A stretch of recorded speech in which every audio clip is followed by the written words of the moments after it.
প্ৰসংগ উত্থাপন হৈছে জিএমচিএইচৰ সমীপত শিশু চুৰি ঘটনাৰে জড়িত আৰু এগৰাকী মহিলাক গ্ৰেপ্তাৰ কৰা হৈছে। বড়ো উপাধিৰ মহিলা এগৰাকী গ্ৰেপ্তাৰ কৰে ভঙাগড় আৰক্ষীয়ে। পূৰ্বে মুনু হক নামৰ মহিলাগৰাকী গ্ৰেপ্তাৰ কৰা হৈছিল। আমি জনাইছো ঘটনাৰে জড়িত আৰু এগৰাকী মহিলাক ইতিমধ্যে গ্ৰেপ্তাৰ কৰা হৈছে। বড়ো উপাধিৰ মহিলা এগৰাকীক ভঙাগড় আৰক্ষীয়ে গ্ৰেপ্তাৰ কৰিছে। জিএমচিএইচৰ সমীপত শিশু চুৰি ঘটনা পুনৰবাৰ সংঘটিত হৈছে, কিয়নো ইয়াৰ পূৰ্বতেও শিশু চুৰি ঘটনা সংঘটিত হৈছিল আৰু কেইবাগৰাকীকৈ মহিলাক গ্ৰেপ্তাৰ কৰা হৈছিল। এইবাৰ বড়ো উপাধিৰ মহিলা এগৰাকীক গ্ৰেপ্তাৰ কৰিছে ভঙাগড় আৰক্ষীয়ে। আৰু পূৰ্বে মুনু হক নামৰ মহিলাগৰাকীক গ্ৰেপ্তাৰ কৰা হৈছিল।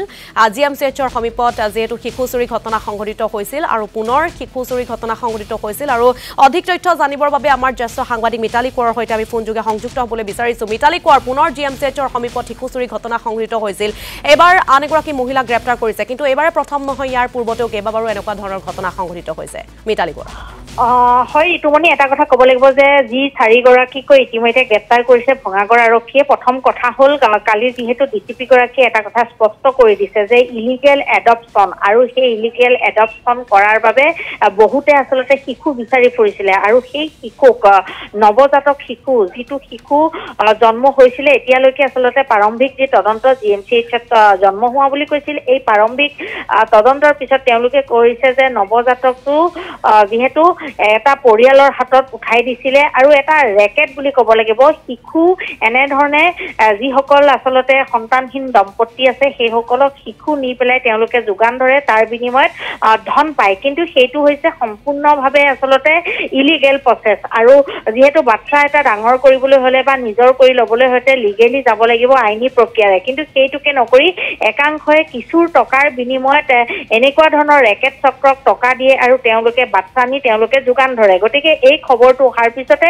ভঙাগড় আৰক্ষীয়ে যথেষ্টখিনি অভিযান চলালে। অভিযান চলোৱাৰ পিছত যিহেতু 2টা দিনৰ আগত 3গৰাকীকৈ মহিলাসহ পুৰুষক যিহেতু গ্ৰেপ্তাৰ কৰিছিলে আৰু নিশাৰ ভাগত বড়ো উপাধিৰ এগৰাকী মহিলাক গ্ৰেপ্তাৰ কৰিছে ভঙাগড় আৰক্ষীয়ে। কিন্তু আটাইতকৈ ডাঙৰ কথা যে যিটো এই চক্ৰটো উৎখাত কৰিবলৈ এতিয়াও বহুখিনি বাকী আছে। গতিকে ভঙাগড় আৰক্ষীৰ যি তদন্তকাৰী বিষয়া, সেই তদন্তকাৰী বিষয়াসহ এটা দলে অহৰ্নিশে চেষ্টা কৰি আছে আৰু এই যি চক্ৰ, এই চক্ৰত বহু কেইগৰাকী জড়িত থকাৰ তেওঁলোকে সম্ভেদ লাভ কৰিছে।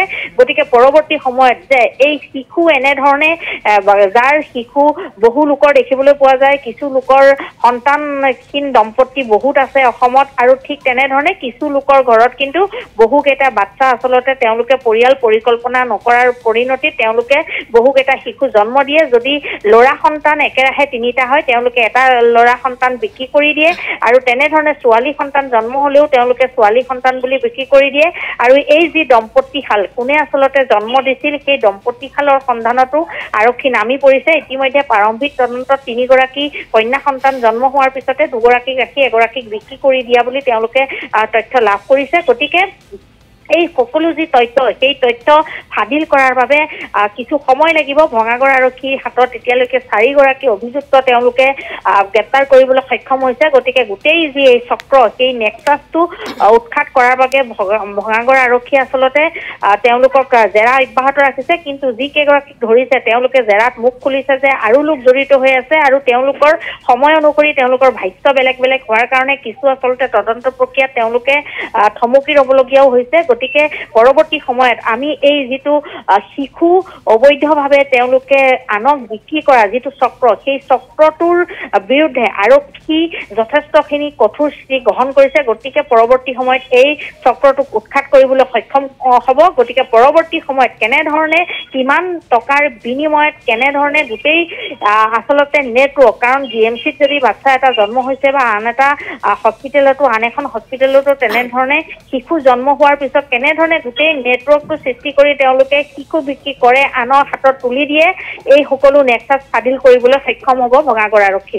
ধন্যবাদ জনাইছোঁ। পৰৱৰ্তী সময়ছোৱাতো এই বিষয়টো সন্দৰ্ভত আপডেট লৈ যোৱাৰ চেষ্টা কৰিম। এইবাৰ শিশু চুৰি ঘটনাৰে জড়িত কেইবাগৰাকী মহিলাক গ্ৰেপ্তাৰ কৰিবলৈ সক্ষম হৈছে ভঙাগড় আৰক্ষীয়ে। জানিব পৰা অনুসৰি এই পৰ্যন্তলৈকে 4গৰাকী মহিলাক গ্ৰেপ্তাৰ কৰিছে। গতিকে বিষয়টো সন্দৰ্ভত, এই ঘটনা সন্দৰ্ভত ভঙাগড় আৰক্ষীয়ে তদন্ত চলাই গৈছে। গতিকে তদন্তৰ পাছত এই চক্ৰটোৰ সৈতে কোন কোন মহিলা জড়িত হৈ আছে, কিমান সংখ্যক মহিলা জড়িত হৈ আছে, সকলোবিলাক জল পট হৈ পৰাৰ সম্ভাৱনা আছে।